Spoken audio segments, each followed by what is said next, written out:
The Ides of March are come. Aye, Caesar, but not gone. Are we all ready? What is now amiss that Caesar and his Senate must redress? Most high, mighty Caesar, medalist in both those thyself before thy seat, a humble heart. I must prevent thee, Cimber. These couchings and these lowly courtesies might fire the blood of ordinary men and turn preordinance and first decree into the law of children. Be not fond to think that Caesar bears such rebel blood that will be thawed from the true quality with that which melteth fools. I mean, sweet words, low-croaked courtesies, and base spaniel fawning. Thy brother by decree is banished. If thou dost bend and pray and fawn for him, I spurn thee like a cur out of my way. No, Caesar doth not wrong, nor without cause will he be satisfied. Is there no voice more worthy than my own, to sound more sweetly in great Caesar's ear for the repealing of my banished brother? I kiss thy hand, not in flattery, Caesar, desiring thee that Publius Cimber have an immediate freedom of repeal. What, Brutus? Pardon, Caesar, Caesar, pardon, as low as to thy foot doth Cassius fall to beg enfranchisement for Publius Cimber. I could be well moved if I were as you. If I could pray to move, prayers would move me. But I am constant as the northern star, of whose true fixed and resting quality there is no fellow in the firmament. The skies are painted with unnumbered sparks. They are all fire, and every one doth shine, but there's but one in all doth hold his place. So in the world, 'tis furnished well with men, and men are flesh and blood, and apprehensive. Yet in the number I do know but one that unassailable holds on his rank, unshaken of motion, and that I am he, let me a little show it, even in this, that I was constant Cimber should be banished, and constant do remain to keep him so. O Caesar! Hence wilt thou lift up Olympus? Great Caesar! Doth not Brutus bootless kneel? Speak hands for me!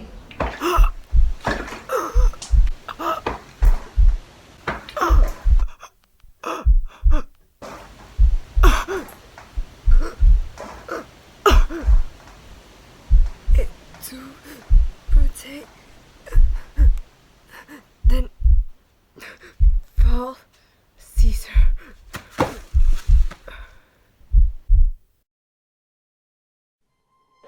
Liberty, freedom, tyranny is dead. Run hence, proclaim, cry it about in the streets.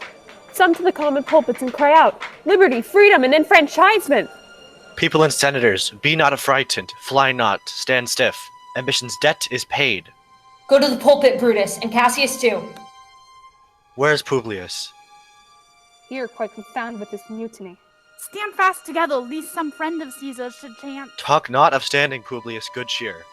There's no harm intended to your person, nor to no Roman else. So tell them, Publius. And leave us, Publius, lest that the people rushing on us should do your age some mischief. Do so, and let no man abide in this deed but we, the doers. Fates, we will know your pleasures, that we shall die. We know 'tis but time and drawing out days that men stand upon. Why, he that cuts off 20 years of life cuts off so many years of fearing death. Grant that, and then death is a benefit. So are we, Caesar's friends, who have abridged his time of fearing death. Stoop, Roman, stoop. Let us bathe our hands in Caesar's blood, up to the elbows, and besmear our swords. Then walk we forth even to the marketplace, and waving our red weapons o'er our heads, let us cry, Peace, freedom, and liberty. Stoop then and wash. How many ages hence shall this our lofty scene be acted o'er in states unborn and accents yet unknown? How many times shall Caesar bleed in sport, to now on Pompey's basis lies along, no worthier than the dust. So oft that shall be. So often shall the not of us be called the men that gave their country liberty. Aye, every man away, Brutus shall lead, and we shall grace his heels with the most boldest and best hearts of Rome. Soft, who comes here? A friend of Antony's? Thus, Brutus, did my master bid me kneel. Thus bid Mark Antony bid me fall down, and being prostrate, thus he bade me say, Brutus is noble, wise, valiant, and honest. Caesar was mighty, bold, royal, and loving. Say I love Brutus, and honor him. Say I feared Caesar, honored him, and loved him. If Brutus will vouchsafe that Antony may safely come to him and be resolved how Caesar hath deserved to lie in death, Mark Antony shall not love Caesar dead, so well as Brutus living, but will follow the fortunes and affairs of noble Brutus through the hazards of this untrod state. With all true faith, so says my master Antony. Thy master is a wise and valiant Roman. I never thought him worse. Tell him so please him to come unto this place, and he shall be satisfied, and by my honor depart untouched. I'll fetch him presently. I know we shall have him well to friend. I wish we may, yet have I a mind that fears him much, and my misgivings still fall shrewdly to the purpose. Here comes Antony. Welcome, Mark Antony. O mighty Caesar, dost thou lie solo? Are all thy conquests, glories, triumphs, spoils shrunk to this little measure? Fare thee well. I know not, gentlemen, what you intend. Who else must let blood, who else's rank? If I myself, there is no hour so fit as Caesar's death hour, nor no instrument of half that worth as those your swords, made rich with the most noble blood of all this world. I do beseech you, if you bear me hard, now whilst your purpled hands do reek and smoke, fulfill your pleasure. Live 1,000 years, I shall not find myself so apt to die. No place will please me so, no mean of death, as here by Caesar, and by you cut off, the choice and master spirits of this age. O Antony, beg not your death of us. Though we must appear bloodied and cruel as by our hands and by our present acts, you see we do. Yet you see but our hands and the bleeding business which they have done. Our hearts you see not. They are pitiful, and pity to the general wrong of Rome. As fire drives out fire, so pity hath done this deed on Caesar. For your part, to thou our swords have led in points, Mark Antony. Our arms in strength of malice, and our hearts of brother's temper, do receive you with all kind love, good thoughts, and reverence.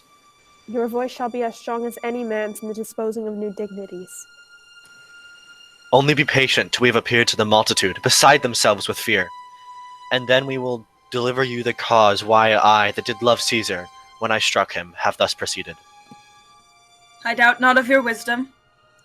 Let each man render me his bloody hand. First, Marcus Brutus, will I shake with you. Next, Caius Cassius, do I take your hand. Now, yours, Metellus, yours, Cinna, and my valiant Casca, yours. Though last, not last in love, yours, good Trebonius. Gentlemen all, alas, what shall I say?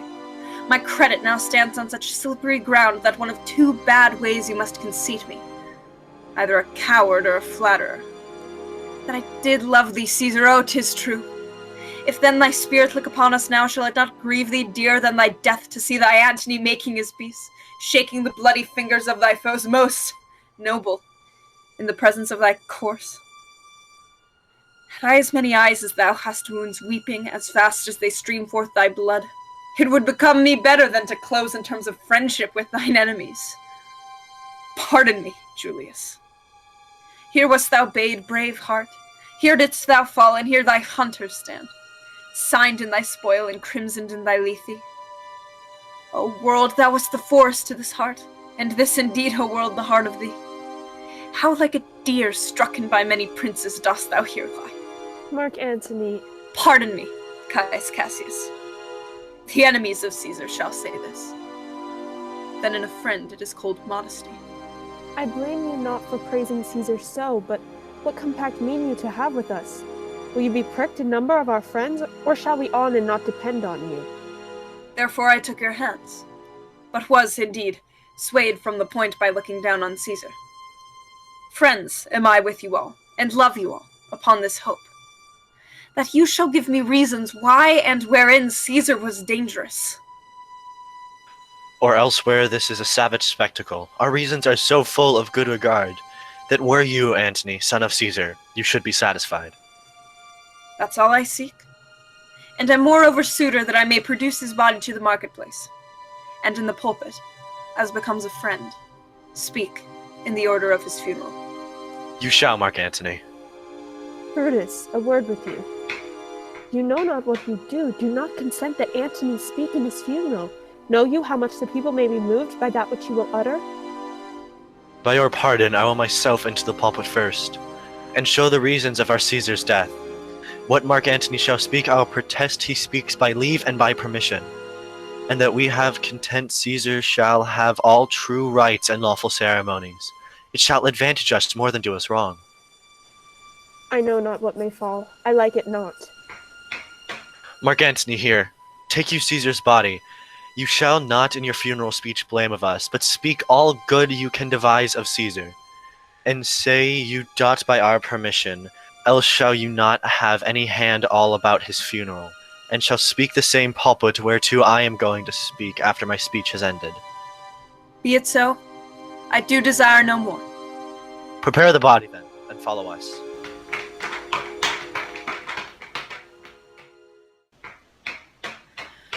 Oh, pardon me, thou bleeding piece of earth, that I am meek and gentle with these butchers.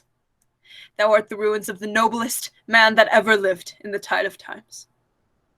Woe to the hand that shed this costly blood, over thy wounds now do I prophesy, which like dumb mouths do ope their ruby lips to beg the voice and utterance of my tongue. A curse shall light upon the limbs of men. Domestic fury and fierce civil strife shall cumber all the parts of Italy. Blood and destruction shall be so in use, and dreadful objects so familiar, that mothers shall but smile when they behold their infants quartered with the hands of war. All pity choked with custom of fell deeds. And Caesar's spirit ranging for revenge, with Ate by his side, come hot from hell, shall in these confines with a monarch's voice cry, havoc! And let slip the dogs of war, that this foul deed shall smell above the earth, with carrion men groaning for burial. You serve Octavius Caesar, do you not? I do, Mark Antony. Caesar did write for him to come to Rome?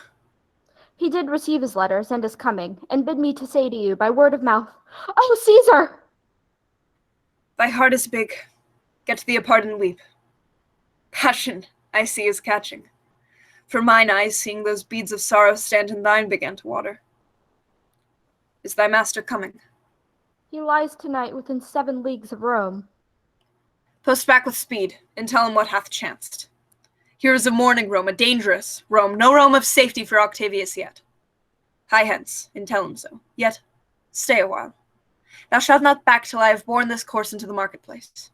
There shall I try in my oration how the people take the cruel issue of these bloody men, according to the which thou shalt discourse to young Octavius of the state of things. Lend me your hand.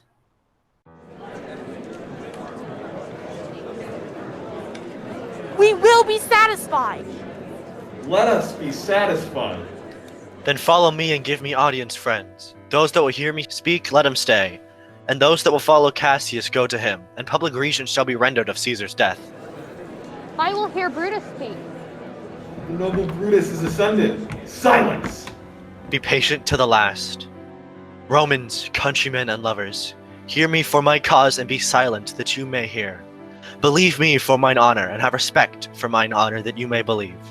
Censure me your wisdom, and awake your senses, that you may the better judge. If there is any in this assembly, any dear friend of Caesar's, to him I say that Brutus's love for Caesar is no less than his. If then that friend demanded why Brutus rose against Caesar, this is my answer. Not that I loved Caesar less, but that I loved Rome more. Had you rather Caesar were living and die all slaves, than that Caesar were dead to live all free men?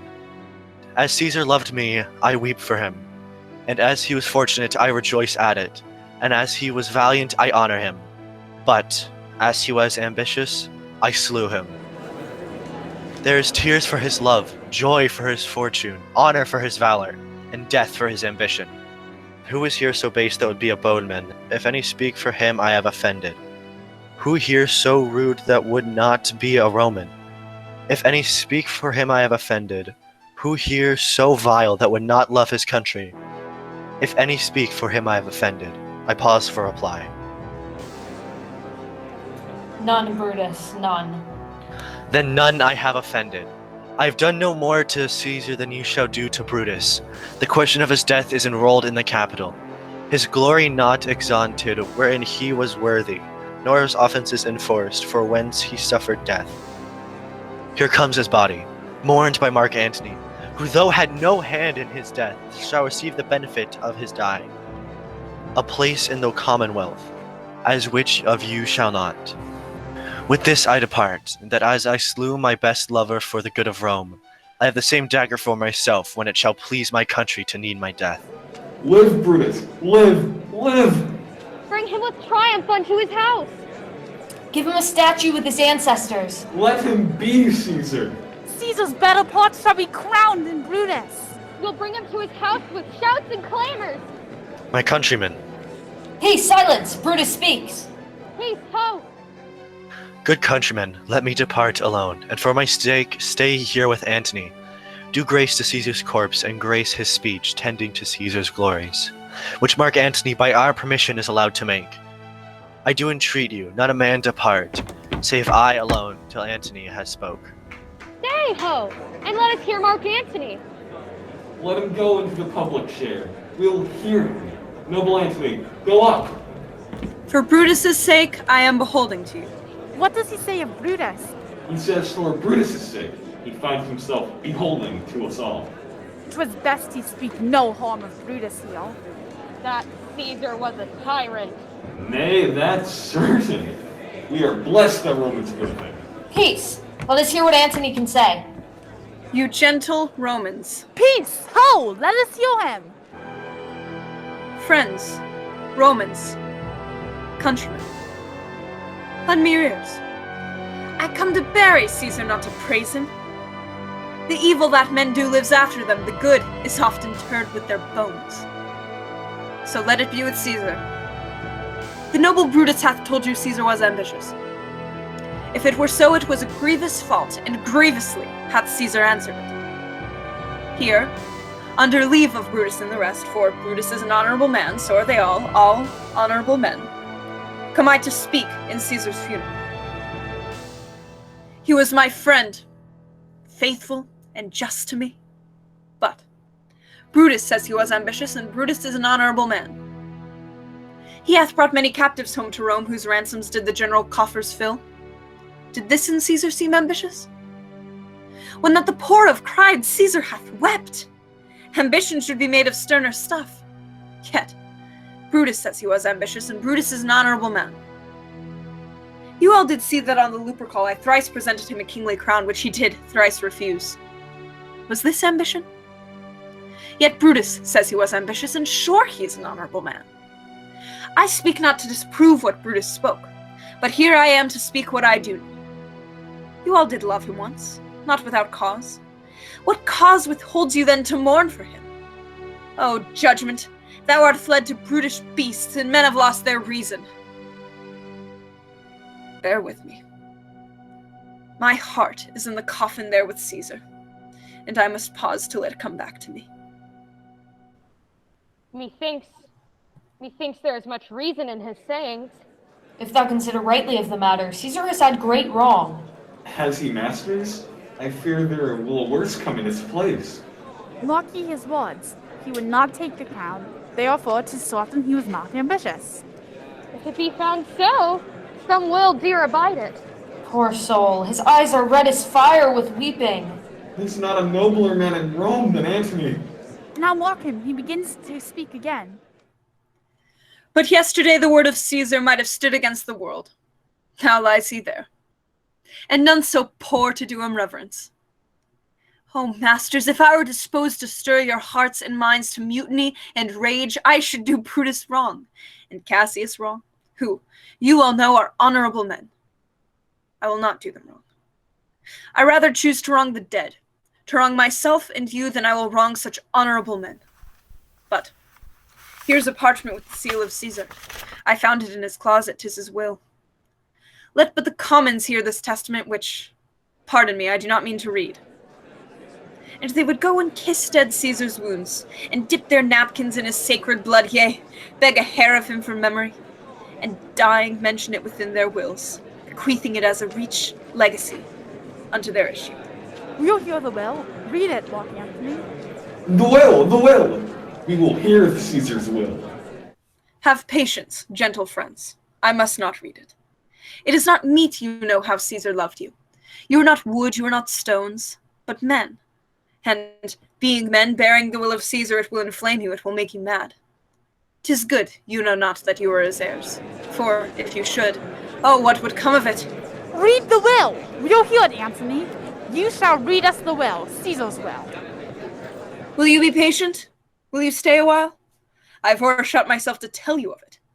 I fear I wrong the honorable men whose daggers have stabbed Caesar. I do fear it. They were traitors, honorable men.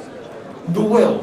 The testament. They were villains, murderers. The will, read the will. You will compel me then to read the will. Then make a ring about the corpse of Caesar, and let me show you him that made the will. Shall I descend? And will you give me leave? Come down. Descend. You shall have leave. Arman, stand round. Stand from the heart, stand from the body. Room for Antony, most noble Antony. Nay, press not so upon me. Stand far off. Stand back, room, and bear back. If you have tears, prepare to shed them now. You all do know this mantle. I remember the first time ever Caesar put it on. 'Twas on a summer's evening in his tent. That day he overcame the Nervii. Look, in this place ran Cassius's dagger through. See what a rent the envious casque made. Through this the well-beloved Brutus stabbed. And as he plucked his cursed steel away, mark how the blood of Caesar followed it, as rushing out of doors to be resolved if Brutus so unkindly knocked, or no. For Brutus, as you know, was Caesar's angel. Judge, O you gods, how dearly Caesar loved him. This was the most unkindest cut of all. For when the noble Caesar saw him stab, in gratitude, more strong than traitors' arms quite vanquished him. Then burst his mighty heart, and, in his mantle muffling up his face, even at the base of Pompey's statua, which all the while ran blood, great Caesar fell. Oh, what a fall was there, my countrymen! Then I and you and all of us fell down, whilst bloody treason flourished over us. Oh, how you weep. And I perceive you feel the dint of pity. These are gracious drops. Kind souls, what? Weep you when you but behold our Caesar's vesture wounded? Look you here. Here is himself, marred, as you see, with traitors. Oh, piteous spectacle! Oh, noble Caesar! Oh, woeful day. Oh, traitors, villains! Oh, most bloody sight! We will be revenged! Revenge about, seek, burn, fire, kill, slay! Let not a traitor live! Stay, countrymen. Peace there! Hear the noble Antony! We'll hear him, we'll follow him, we'll die with him! Good friends, sweet friends, let me not stir you up to such a sudden flood of mutiny. They that have done this deed are honorable. What private griefs they have, alas, I know not that made them do it. They are wise and honorable, and will no doubt with reasons answer you. I come not, friends, to steal away your hearts. I am no orator, as Brutus is, but, as you know me all, a plain, blunt man that love my friend. And that they know full well that gave me public leave to speak of him.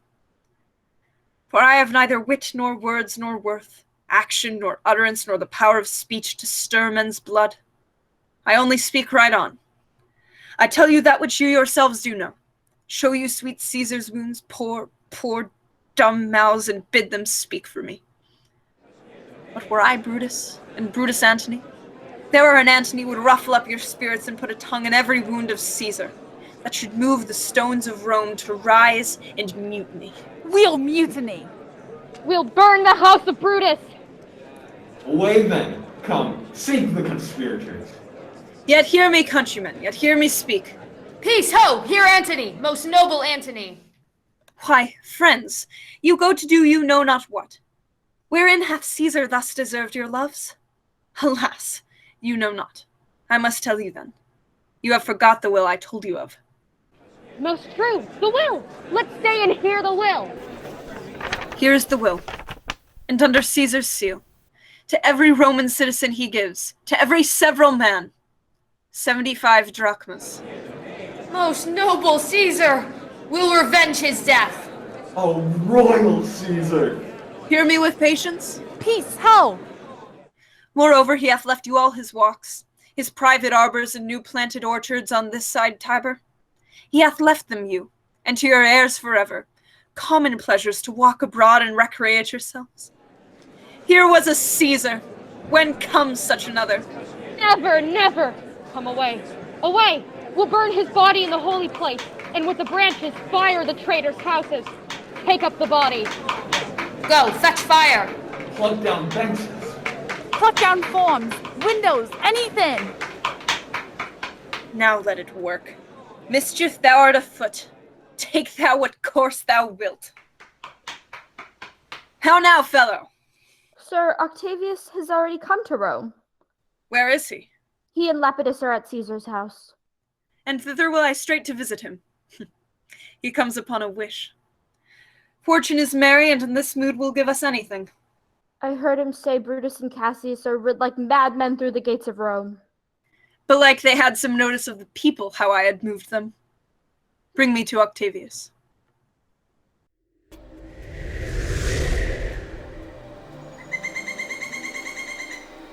I dreamt tonight that I did feast with Caesar, and things unlucky charge my fantasy. I have no will to wander forth of doors, yet something leads me forth. What is your name? Whither are you going? Where do you dwell? Are you a married man or a bachelor? Answer us directly. I am briefly. Aye, and wisely. I am truly your best. What is my name? Whither am I going? Where do I dwell? Am I a married man or a bachelor? Then to answer every man directly and briefly, wisely and truly. Wisely I say, I am a bachelor. That's as much as to say they are fools that marry. You'll bear me a bang for that, I fear. Proceed directly. Directly, I am going to Caesar's funeral. As a friend or an enemy? As a friend. That matter is answered directly. For your dwelling, briefly. Briefly, I dwell by the Capitol. Your name, sir? Truly. Truly, my name is Cinna. Tear him to pieces. He is a conspirator. I am Cinna the poet. I am Cinna the poet. Tear him for his bad forces. Tear him for his bad forces. I am not Cinna the conspirator. It is no matter. His name is Cinna. Pluck his name of his heart and torn him going. Tear him, tear him! Come, brands, ho! Firebrands, to Brutus, to Cassius! Burn all! Some to Decius' house, and some to Cascus, some to Ligarius. Away! Go!